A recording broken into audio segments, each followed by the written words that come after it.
The United States today made a point of saying that the Southern Kuril Islands, or what Japan calls the Northern Territories, are Japanese sovereign territory. It was reacting to the fact that the Russian president has recently visited those islands. This issue has pointed to the rise of territorial disputes across the Asia-Pacific, Russia's growing interest in the region, and the United States' re-engagement in the region.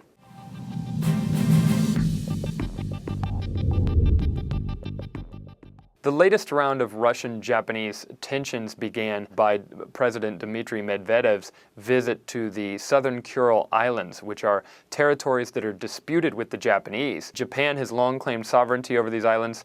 This is the first time that a Russian president or leader has gone to the location, and it comes at a time when Japan is experiencing a really sharp twist to its relations with China because of territorial disputes in the East China Sea. So the U.S. came forward and said that Japanese sovereignty extends to these disputed islands. At the same time, the U.S. also has to draw a careful line here because it doesn't want to go to war with Russia over the Northern Territories or the Southern Kurils. That would be, needless to say, and entirely out of question. So what the U.S. did was to be sure that it was stated clearly that the Mutual Defense Treaty with Japan doesn't extend to those Russian-controlled islands, even though Japan has sovereignty.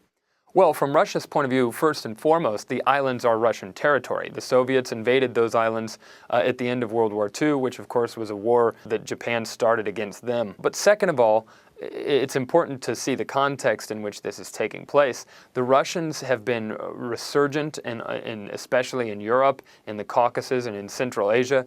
And now they're even starting to look to the Far East and really develop their economic and security presence there.